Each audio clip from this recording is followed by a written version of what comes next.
A mill village in the South Carolina upcountry, 1912.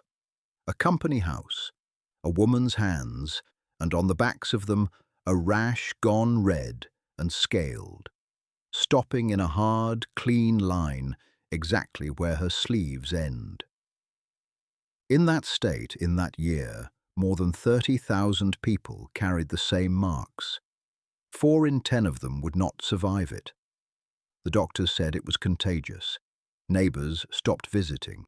It was not contagious. Nobody caught anything from anybody. And 40 miles up into the mountains, families with less money, less medicine, and considerably less food were not getting sick at all. Both households ate cornbread. Both ate fatback. The difference was something the mountain family kept, and the mill family poured down the drain. And it took the United States government 26 years and 1 dead investigator to work out what it was. 5 chapters. The soup, the argument it started, the disease, the anomaly, and the machine. The machine is last, because that is where this stops being a story about food. A cast-iron pot on a wood stove, running most of the day. Not a recipe, a fixture. Greens go in, simmered long and slow with a piece of cured pork. Hog jowl, ham hock, streaked meat and fatback. When it is done, the greens come out. What stays behind is dark, salty, smoke-tinged liquid. In the southern mountains, that liquid was never wasted. It was drunk out of a cup. It was poured over cornbread. It was saved back to start the next pot of beans. Potlikker, or Potlikker, or Potlikker, depending on who is spelling it. Turnip and mustard greens, sown as soon as the ground could be worked. Collards further down the slope. Then the foraged half of the list, the part that is specifically Appalachian rather than generally southern. Creasy greens, cold hardy enough to push through in late winter and read across the region as the first sign of spring. Poke salad, parboiled and drained twice before it is safe. Branch lettuce called kilt lettuce. Dock dandelion, lamb's quarters. Understand the timing. February to April is the hunger gap. The smokehouse is thinning, the cellar is down to potatoes, nothing fresh has grown in 5 months. The greens arriving in March were not a side dish. They were the first fresh food since October, and the region treated them as medicine. The spring tonic, and the folk belief about the broth has real physics behind it, though not quite the physics people assume. When leafy greens are boiled hard, water-soluble nutrients migrate out of the leaf and into the water. Measured losses run to roughly half or more of the folate and most of the vitamin C, and critically, those losses are mostly leaching, not destruction. The nutrients are not gone, they are in the pot. Minerals follow the same way. Drinking the liquid was, nutritionally, the correct move. Hold on to one discrepancy, though, because it becomes important later. Niacin, vitamin B3, is heat-stable, and greens are not a rich source of it. Remember that. A broth this ordinary should have left no historical record at all. Instead, it started a public fight that ran for a month, filled a newspaper's letters column 600 deep, and pulled in a sitting governor, a Pulitzer winner, and Emily Post. And the argument had nothing to do with what was in the pot. February 1931. The Atlanta Constitution, edited by Julian Harris, son of Joel Chandler Harris, and a Pulitzer winner for editorials written against the Klan. The paper runs a piece on the governor of Louisiana, Huey Long, who had closed a highway bond sale over a supper of pot liquor and corn pone. Harris appends a note questioning Long's technique. Long dunked his cornbread into the broth. Harris insisted the only correct method was to crumble it in and eat the whole thing with a spoon. Long does not let it go. Telegrams cross. The Constitution declares itself the arbiter of all matters pertaining to pot liquor, corn pone, dumplings, fried collards, and possum beer. The argument runs close to a month. The paper receives more than 600 letters. Newsreel audiences weigh in. Clubs hold competing dunking and crumbling suppers. The Constitution photographs one, hostesses and partisans lined up for the camera. Emily Post is asked for a ruling and gives a diplomatic non-answer. A Memphis attorney recommends soaking the corn pone and then drinking a beer. It reads like a novelty story. It is not one. 1931 is the second full year of the Depression. Cotton has collapsed. A national argument about the correct way to eat the cheapest food in the region is a region insisting that its poverty diet is a cuisine. And Long, a populist building a national profile, knew exactly what he was doing standing in front of a pot of greens. None of this is folklore either. The debate is the subject of a 2002 master's thesis at the University of Mississippi, and the original Constitution pages survive. But while the South spent that February arguing about how to eat Potlikker, the disease was still running. It had already been killing for 24 years. And the households arguing loudest in the newspapers were, in general, not the households dying. Pellagra, from the Italian pellagra, rough skin, first described by the Spanish physician Gaspar Casal in 1735. In America, it was known as the disease of the 4 Ds: dermatitis, diarrhea, dementia, death. The rash is symmetrical. It appears on sun-exposed skin and stops in hard lines at the collar and the cuff. Untreated, it is fatal. The first American outbreak was reported in 1907. Over 1,000 estimated cases across 13 states in 1909. Roughly 3,000 across 30 states in 1910. By the end of 1911, it had reached all but 9 states. In 1912, South Carolina alone counted over 30,000 cases, with a fatality rate near 40%. At its peak, around 1928 and 1929, it ranked among the leading causes of death in the South. Between 1906 and 1940, roughly 3 million Americans contracted pellagra, and approximately 100,000 died. It took mill villages, coal camps, tenant farms, orphanages, asylums and prisons. Women, children and the elderly disproportionately. Roughly half the victims were black. The common factor was not geography. It was that these were people who bought their food instead of growing it. The social response was its own horror. Pellagraphobia. Sufferers, peregrines, were shunned as contagious. Families hid cases. Some Southern officials worried less about the deaths than the publicity. The future Supreme Court Justice James F. Burns feared coverage would drive investors out of South Carolina. And the medical consensus was wrong. The Thompson-McFadden Commission studied the same South Carolina mill villages and concluded pellagra was probably infectious. Spoiled corn was blamed.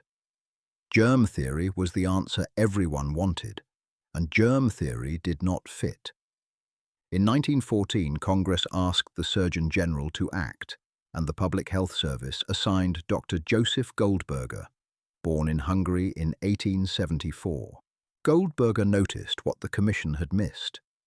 Inside the institutions, the inmates and the orphans got sick. The staff, eating better food in the same building, breathing the same air, did not. An infection does not respect a payroll. In 1915, he persuaded the Mississippi governor, Earl Brewer, to offer full pardons to volunteers at Rankin State Prison Farm outside Jackson, an institution with no pellagra, sitting in counties full of it. 12 of roughly 70 white male convicts accepted, observed on the normal farm diet from February to April. Nothing. From the 19th of April, they were switched to the standard Southern poverty diet: biscuits, mush, grits, gravy, cornbread, sweet potatoes, cane syrup, coffee. By September, dermatitis. 6 of the 12 developed pellagra. Outside dermatologists were brought in to make the diagnosis, so Goldberger could not be accused of grading his own work. One prisoner said afterwards that he had been through 1,000 hells. All 12 were pardoned. The 6 recovered. The following year, to kill the contagion theory outright, Goldberger, his wife Mary, and several colleagues swabbed secretions from peregrines into their own noses and throats, and swallowed capsules made from patients' scabs and excreta mixed with flour. Nobody caught anything. Say plainly that both experiments would be judged unethical today. Dangling a pardon in front of a prisoner is coercion. He was attacked for years anyway. A South Carolina official later compared him to Mussolini. Goldberger died of kidney cancer on the 17th of January 1929, aged 54, without ever naming the missing substance. He had proved it was the food. He never got to say which part of the food, and he never explained the thing sitting in his own data the entire time. That there was a place in the South where the diet was poorer, the money was less, the doctors were further away, and the disease would not take hold. Pellagra tracked cash. Not poverty, cash. It concentrated wherever people bought food with wages or store credit, and it thinned wherever households still fed themselves. What the sick were eating had a name: the 3M diet. Meat, meaning fatback, meal, molasses, corn products, pork fat, syrup and coffee. Filling, cheap, storable, and close to empty. What the mountains had instead was a system with 4 legs. No single leg proves anything. The 4 together are the answer. 1, the greens and the broth. Fresh growth from late winter onward, and the liquid kept rather than poured out. Folate, vitamin C, vitamin K, iron, potassium. 2, the hog. Not just the grease. Killed in the cold months, the whole animal used organ meats and lean cuts, eaten fresh at butchering. Real protein. 3, the cow. From 1915, the Public Health Service ran newspaper advertising across the South under the slogan, "Own a cow," urging farmers to drink their own milk rather than sell it into town. Milk was the most reliable pellagra preventive available anywhere in the region. Mill families could not keep a cow. Mountain families could. 4, the corn. This is the leg nobody expects. Corn contains niacin, but it is bound up in a form the human gut largely cannot absorb, and alkaline treatment releases it. That process is called nixtamalization, soaking and boiling kernels in wood ash lye or in lime. It was practiced across the eastern woodlands long before European contact. The English word hominy comes from Powhatan. The eastern band Cherokee boiled kernels in lye directly, and Cherokee communities do not appear to have suffered pellagra historically. That is why. Settlers in the southern mountains adopted hominy from their neighbors and kept making it. Lye hominy grits, ash-treated corn, long after they had stopped knowing why it mattered. Now go back to the discrepancy from Chapter 1. The soup holds no meaningful niacin. That was never the claim. The soup is not the medicine. The soup is the marker, the visible sign of a household that still grew its own greens, killed its own hog, kept a cow, and made its own hominy. Where you found the soup, you found the system. Where the soup had gone, the system had already gone before it. And Goldberger's prison experiment is that argument in miniature. The Rankin men were well on farm food with vegetables and dairy, and sick within months on store-bought corn products. The variable was never the mountains, it was self-provisioning. So the mountains had the answer 4 generations before Washington did. Which leaves one question. If the system worked, and it had worked since before the Republic, what broke it? Not a law, not a war. A machine, patented in Illinois in 1901, that did one small thing to a corn kernel. John Beal of Decatur, Illinois, patented the Beal degerminator in 1901. Degerming strips the oily germ out of the kernel before milling. The reason is commercial and completely rational. The germ holds oil. Oil goes rancid. Remove it, and cornmeal stops being a perishable local product and becomes a shelf-stable national commodity that can be shipped, warehoused, and sold months later. The cost is that the germ carries much of the kernel's niacin. Variants of that machinery still dry mill most of the world's corn. Trace what followed. Water-ground whole meal from the community mill, ground fresh in small batches precisely because it would not keep, was steadily replaced by bagged, degerminated meal from the store. Economic research on the epidemic notes a second penalty on top. As the South switched from local corn to imported Midwestern corn, it moved to varieties carrying substantially less niacin than the sweet corn Southerners grew. The meal that arrived was cleaner, whiter, cheaper, longer-lasting, and poorer on 2 separate axes at once. Now be honest about the limits of that argument, because this is where most channels would overreach. Historians do not agree that the mill is the whole cause. Cotton monoculture, tenancy, the company store, and outright poverty are all in the literature, and pellagra cases surged again when cotton prices collapsed in 1920. The degerminator is not a conspiracy villain. It is a contested, well-documented accelerator. The rest of the science arrived too late for the man who chased it. In 1937, Conrad Elvegem identified nicotinic acid, niacin, by curing black tongue in dogs. Tom Spies confirmed it cured human peregrines in Alabama and Cincinnati. Tulane researchers established tryptophan as its precursor. Goldberger had been dead 8 years.